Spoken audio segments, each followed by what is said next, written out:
제가 몇 년 전 우리 교회 건축을 마친 이후에 사실은 극심한 우울감에 사로잡혔었습니다. 교회 개척 후에 한 15년 정도를 나름대로 열심히 한다고 이렇게 해왔습니다. 교회 건축까지 마무리하고 난 이후에 내 안으로 밀려드는 그런 공허함을 채울 수가 없었습니다. 주변에 많은 분들의 도움을 받아서 지금은 많이 회복되어 가고 있습니다. 근데 언젠가 제자훈련 하는 중에 어느 집사님이 이런 말씀을 하셨습니다. 목사님은 하나님의 말씀을 대변하는 분이신데 스트레스가 있어서는 안 되지 않습니까? 그러시는 거예요. 우울증이 무슨 말입니까? 늘 기쁘고 즐거운 가운데 있어야 하지 않습니까? 이러시더라고요. 그런데 제 안에 스트레스가 생기고 우울한 날들이 이어지는데 하나님이 나를 목회자로 잘못 부르셨나 이런 생각까지 들기도 했습니다. 그런데 저만 이런 시간을 가지는 것이 아니었습니다. 누구에게나 영적인 침체가 올 수 있습니다. 누구나 낙심할 수 있고 누구나 우울증에 빠질 수 있습니다. 어떻게 극복하느냐의 문제지요. 그래서 제 마음에 힘들게 사역하고 있는 우리 선후배 목사님들이 보이고 그분들을 돕고자 하는 마음이 생겼습니다. 그래서 지금도 그를 위해 준비하고 있습니다. 목사가 능력이 없어서 영적인 침체가 오는 것이 아닙니다. 많은 사람들이 기억하는 훌륭한 목사님들도 다 이 영적 침체의 시간을 다 지나왔습니다. 우리 설교의 왕자라고 하는 찰스 스펄전 목사님이 있습니다. 이 목사님이 주기적으로 우울증에 시달렸습니다. 런던에서 목회하시는 분인데 제가 런던은 가보지는 않았지만 아마 런던의 날씨가 우울증을 좀 불러일으키는 것 같습니다. 그래서 스펄전 목사님이 1년 중에 한두 달은 날씨 좋은 프랑스 남쪽 해변가인 리베라에 가서 요양을 하곤 하셨다고 합니다. 이때 스펄전 목사님이 성도님들에게 이런 편지를 보냈습니다. 나는 완전히 부서진 질그릇처럼 느껴집니다. 많은 밤을 잠자지 못하며 많은 낮에는 눈물을 흘리고 있습니다. 시대를 아우르는 그런 유명한 설교가라 하더라도 예외가 없습니다. 우리 가운데 그 누가 나는 아무런 문제가 없다고 장담할 수 있겠습니까? 우리가 신앙생활을 한다고 하면서도 낙심할 수 있습니다. 심한 우울증에 빠질 수도 있습니다. 하나님이 원망스러울 수도 있습니다. 하나님이 멀리 계신 것만 같을 수도 있습니다. 하나님이 나를 잊으셨나? 이렇게 생각이 될 때도 있습니다. 내 형편을 알고는 계시는가? 내가 어떤 상황에 빠져 있는지, 내가 어떤 어려움을 겪고 있는지, 하나님이 왜 외면하시는가? 왜 돕지 아니하시는가? 생각될 때가 있습니다. 저마다 낙심하게 될 때에는 그 이유가 다 있습니다. 사람마다 상황이 다르기도 하고 영향을 끼치는 요소가 다릅니다. 어떤 사람은 물질이 문제가 되고 어떤 사람은 건강의 문제가, 어떤 사람에게는 사람들과의 만남 속에서 큰 상처를 안게 됩니다. 여러분들은 무엇 때문에 낙심하고 무엇 때문에 근심했었는가요? 오늘 시편의 저자는 왜 영적으로 낙심하게 되었을까? 그가 하나님의 성전에서 예배를 드릴 수가 없게 되었기 때문입니다. 이 본 시편의 저자는 이스라엘의 최북방 지역인 헤르몬산 근처의 지역에 억류되어서 부자유한 몸으로 살고 있었습니다. 그렇기 때문에 예루살렘 성전에서 예배를 드릴 수가 없었습니다. 예배의 자리가 끊어지게 되니까 하나님과 함께 한다는 것 그 자체를 느끼지 못하고 오히려 하나님으로부터 멀어진다는 그런 느낌을 가지게 되었습니다. 이때 시인의 마음을 이렇게 표현합니다. 시편 42편 1절 2절인데요. 하나님이여 사슴이 시냇물을 찾기에 갈급함 같이 내 영혼이 주를 찾기에 갈급하니이다. 내 영혼이 하나님 곧 살아계시는 하나님을 갈망하나니 내가 어느 때에 나아가서 하나님의 얼굴을 배울까? 유대인들은 1년에 3번 6월절과 오순절과 장막절에 예루살렘 성전에 올라가서 예배를 드리도록 되어 있었습니다. 출애굽기 23장 17절에 보면 내 모든 남자는 매년 3번씩 주 여호와께 보일지니라 말씀합니다. 그런데 성전에서 찬양함으로 제사장을 도와서 예배를 인도하던 이 시인이 헤르몬산 지역에 억류되어 있기 때문에 성전에 올라가서 예배를 드릴 수가 없었습니다. 그러니까 할 수 없는 상황이 되니까 더욱더 하나님이 그리워지는 거예요. 내가 무엇을 할 수 있는데 안 하는 것하고요, 하고 싶어도 못하는 것하고는 정말 다릅니다. 예배를 드려야 하는데 예배를 못 드리는 상황이기에 예배에 대한 갈급함이 더 크게 다가옵니다. 시인은 그 심정을 그대로 글로 옮겨 적었습니다. 그래서 시편 42편 6절 7절에 내 하나님이여 내 영혼이 내 속에서 낙심이 되므로 내가 요단 땅과 헤르몬과 미살산에서 주를 기억하나이다. 주의 폭포 소리에 깊은 바다가 서로 부르며 주의 모든 파도와 물결이 나를 휩쓸었나이다. 헤르몬산 지역은 경치가 아주 뛰어난 지역입니다. 산 위에서 내리는 장엄한 폭포와 계곡의 바위를 치며 흐르는 그런 맑은 물의 감탄이 튀어날 정도라고 합니다. 그러나 하나님의 성전으로부터 멀리 떨어져 있어서 예배에 참여할 수 없는 시인에게 이 아름다운 자연이 영적으로 더 낭망하게 하고 더 우울하게 만드는 것이 되었습니다.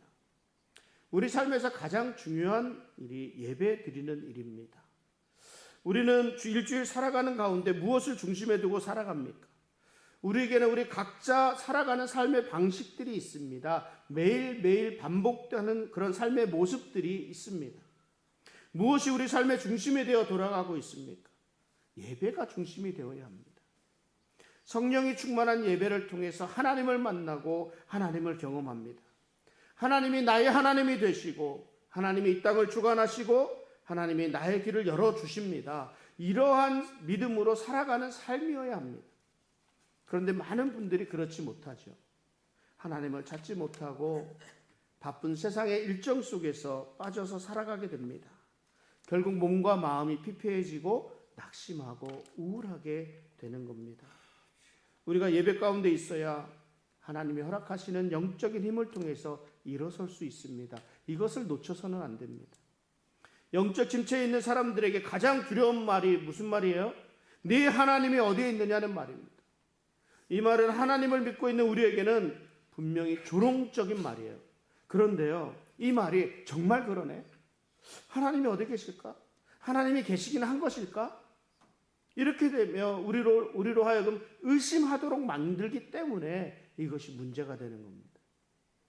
오늘 본문 시편 42편 3절에 사람들이 종일 내게 하는 말이 내 하나님이 어디 있느냐 하오니 내 눈물이 주야로 내 음식이 되었도다. 10절에는 또 이렇게 말씀합니다. 내 뼈를 찌르는 칼같이 내 대적이 나를 비방하여 늘 내게 말하기를 네 하나님이 어디 있느냐 하도다. 당시 국가에서는요, 국가마다 섬기는 신들을 가지고 있었습니다. 그 신들이 다 달랐어요. 그래서 이집트 사람들은 태양을 신으로 섬겼고 바벨론 사람들은 달을 신으로 섬겼습니다. 국가마다 그들의 수호신이 있었어요.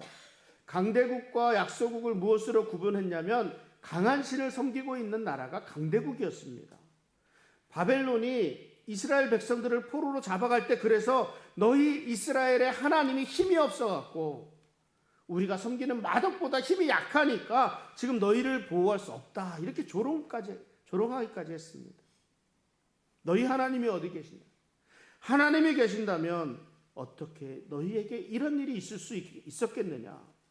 이런 조롱을 받게 되면 사람들은 더 크게 낙심하게 됩니다.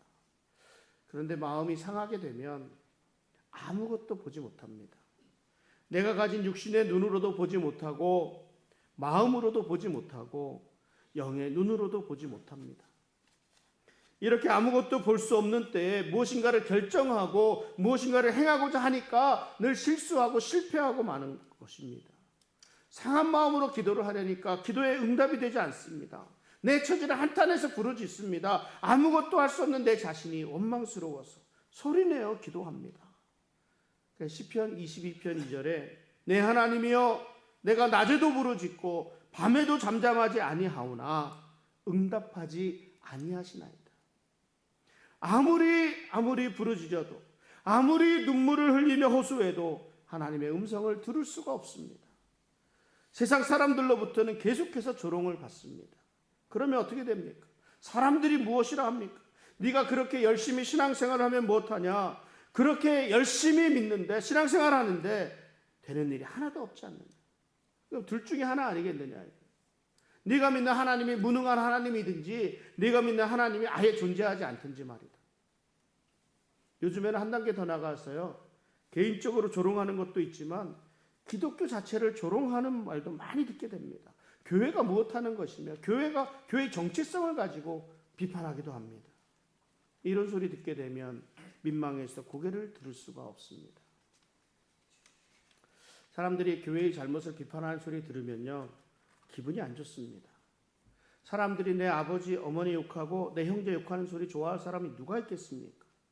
자기 남편은 이상한 사람이라고 말할 수 있는 사람 와이프밖에 없어요. 그 부인밖에 없습니다. 아내가 남편 욕하는데요. 옆에서 맞장구 치면요. 싸움 납니다. 싸움 나요. 사람들이 교회를 비판하고 정죄할 때 여러분 어떤 생각이 드십니까? 어떤 감정이 생겨납니까? 기분이 안 좋기도 하지만 내가 믿고 있는 믿음에 대해서 또 실망하게도 되고 낙심하게도 됩니다. 오늘 시인은 그 조롱소리가 나의 뼈를 찌른다며 아파하며 공감합니다. 현실적으로 자기 또한 예배를 제대로 드리지 못하고 있기 때문에 그렇습니다. 이런 때 시인이 어떻게 이 우울한 상태를 극복하고 있습니까? 하나님을 바라보면서 극복하는 거예요. 하나님을 찬양하면서 영적인 침체에서 벗어납니다. 오늘 본문에서 시인이 자신을 돌아봅니다. 고난 가운데 있는 내 모습을 봅니다. 낙심하고 실망하고 있는 내 모습을 봅니다. 약해 빠진 내 모습을 봅니다. 그런데 이 자신의 형편만, 자신의 처지만 생각하고 자신만을 바라보게 되면 더 깊이 낙심하게 될 수밖에 없습니다. 여러분 엘리야를 생각해 봅니다. 엘리야는 갈멜산상에서 바알과 아세라의 거짓 선지자들을 전멸시켰습니다. 큰 승리를 거두었습니다. 그때까지만 하더라도 이제부터는 하나님의 선지자인 자신의 앞길이 활짝 열렸을 것이라 생각했습니다. 허리띠를 동이고 아하방보다 사마리아 성으로 먼저 달려가기까지 했습니다. 흥분했지요. 그런데 상황이 어떻습니까? 엘리야를 잡아 죽이라는 이사벨 왕후의 추격을 받아서 광야로 피신했습니다.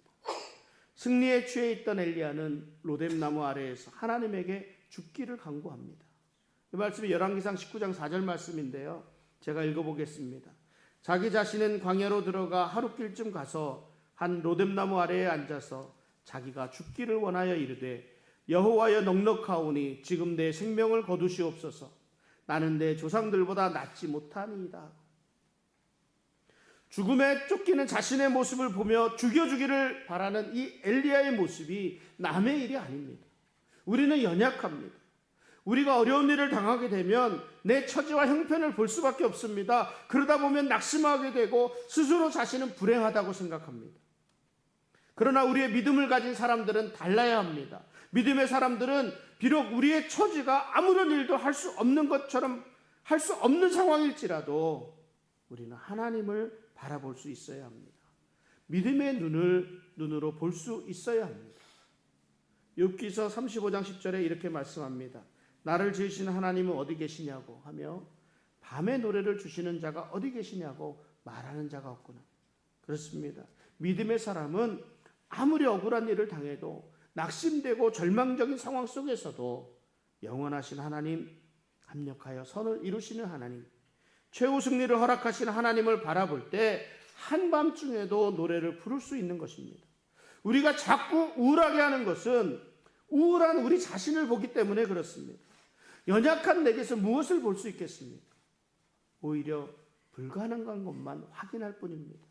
우리의 눈을 들어서 하나님을 바라봐야 합니다.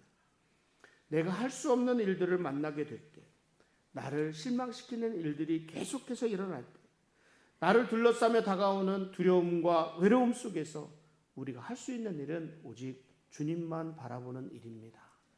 그래서 오늘 시편 저자는 반복해서 이런 말씀합니다. 시편 45편 5절에 보면 내 영혼아 내가 어찌하여 낙심하며 어찌하여 내 속에서 불안해하는가.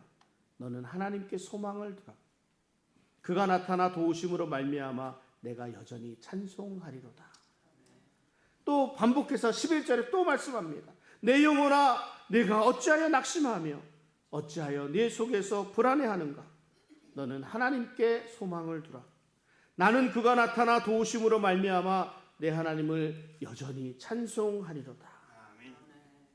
영적 침체의 상황 속에서 하나님의 도우심을 구하고 하나님의 능력을 구하며 우리를 사랑하시고 인도하시는 하나님의 손길을 구하며 하나님을 바라보며 영적인 침체 상황을 극복하고 다시 일어설 수 있는 우리 성도님들 되시기를 바랍니다.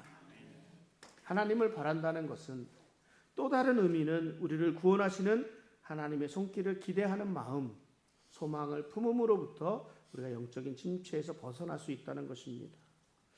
영국에 살고 있는 한 여인이 두 딸이 있었습니다. 그런데 첫째 딸이 일찍 죽었고 둘째 딸은 미국에 가서 살고 있었습니다. 미국에 있는 딸을 만나려고 배를 타고 미국을 향해 떠났습니다. 그런데 대서양 한복판에서 큰 태풍을 만나게 되었습니다.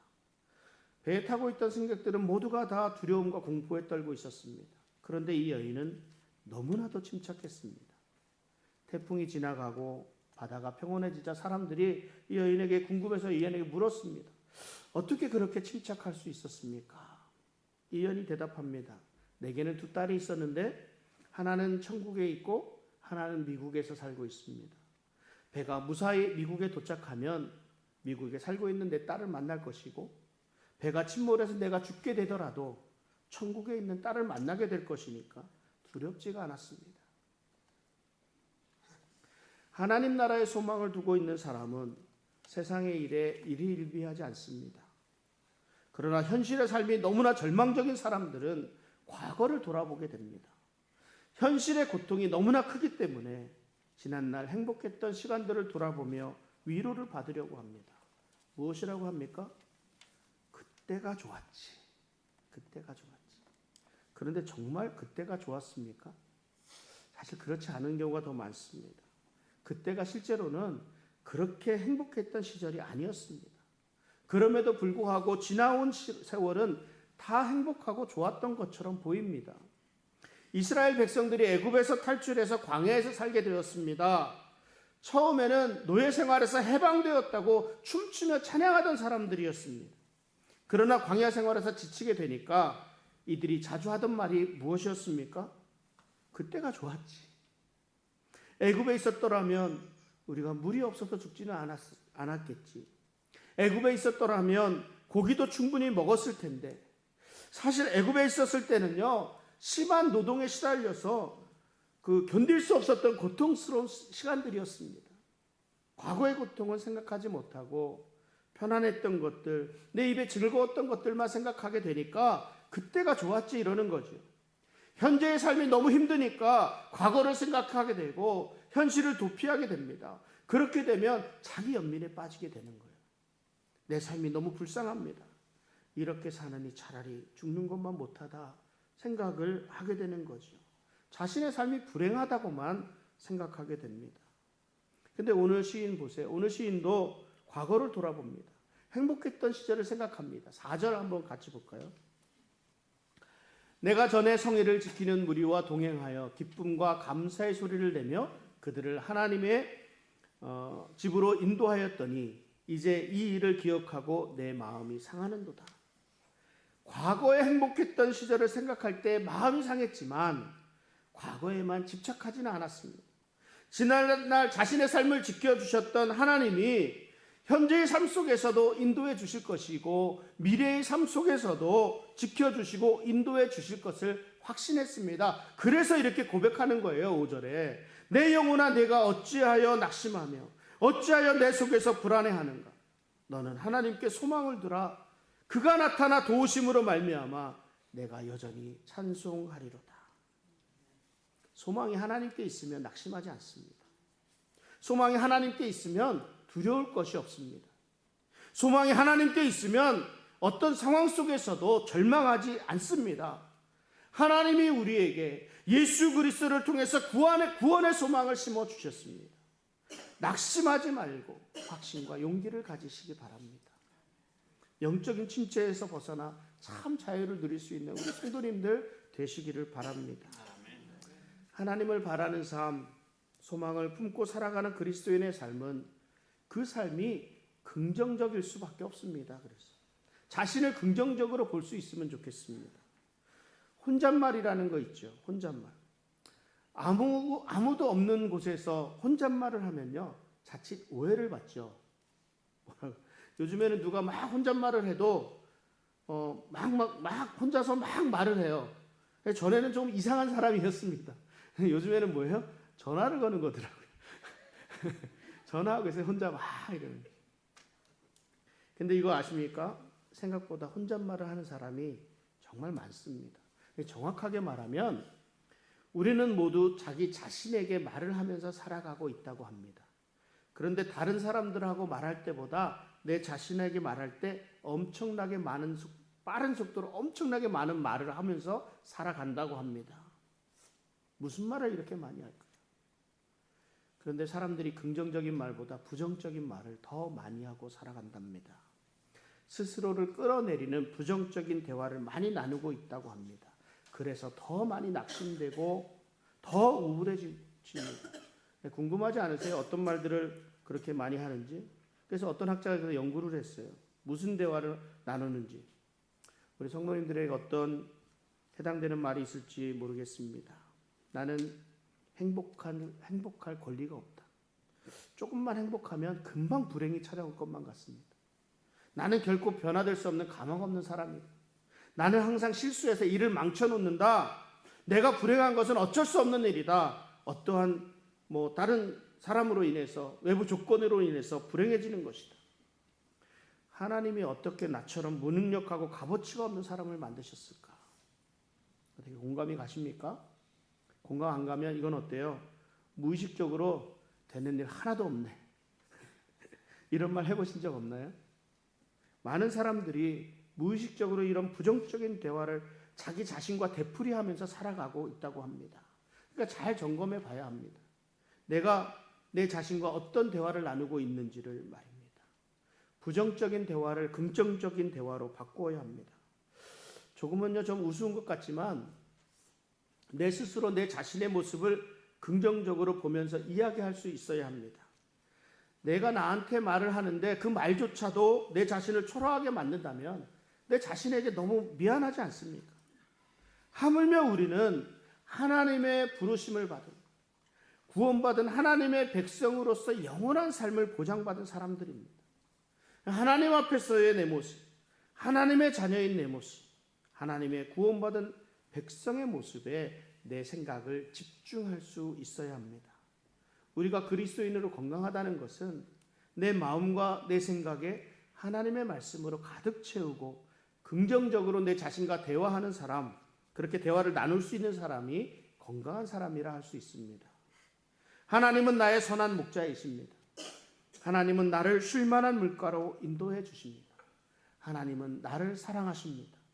하나님은 내가 죄를 고백할 때 용서해 주십니다. 하나님이 나를 영원한 사랑으로 사랑하십니다. 나는 사랑받을 만한 사람입니다. 나는 예수님의 형상을 닮아서 지금도 변화되어 가고 있습니다. 예수님의 승리가 나의 승리가 되므로 내가 이제는 이기는 자가 되었습니다. 우리 자신을 긍정적으로 볼 수 있는 이게 많은 하나님의 말씀들이 있습니다. 우리가 영적으로 건강해지기 위해서는 내 안에 있는 부정적인 생각들을 하나님의 말씀의 힘으로 긍정적인 생각들로 바꾸어 가야 합니다.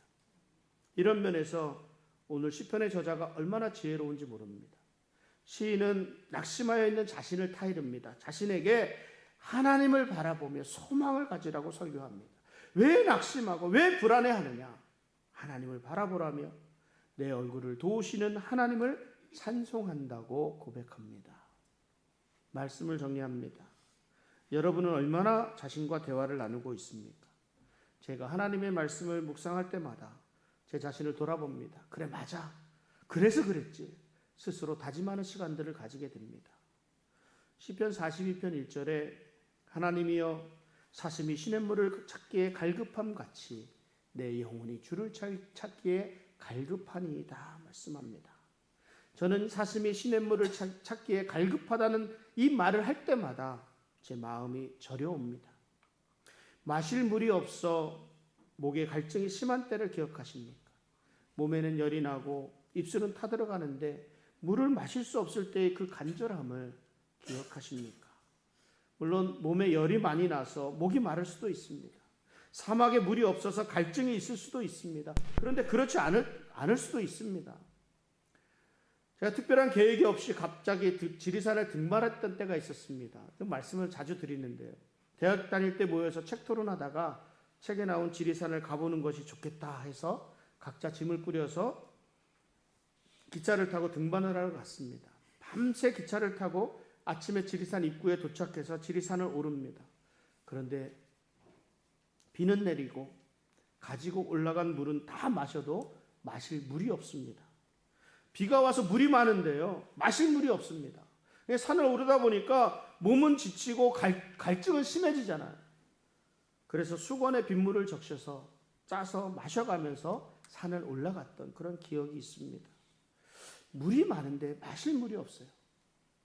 세상에 없는 것 없이 다 있는데 제 것만 없습니다.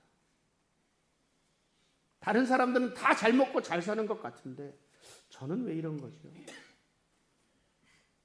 영적 침체가 올 때에는요, 주변에 아무것도 힘이 되어주지 못합니다. 눈에서 흐르던 눈물조차 메마르게 되고 삶의 의욕이 사라집니다. 그런데요, 이때 우리는 눈을 들어 하나님을 보아야 합니다. 하나님 앞에 서 있는 내 모습을 봐야 합니다. 하나님이 나를 보며 사랑하시는 그 모습을 보면요, 내 가치가 그냥 쭉 이렇게 올라가게 됩니다. 하나님이 천하보다 사랑하시는 귀한 존재가 나라는 사실을 확인할 수 있기를 바랍니다. 하나님은 우리가 항상 기뻐하면서 살아가는 것을 원하십니다. 하나님을 바라며 하나님 안에서 참된 기쁨과 즐거움으로 참된 평안을 누리며 살아가는 우리 복된 성도의 삶 되시기를 주님의 이름으로 축원합니다. 이 시간 같이 기도하겠습니다.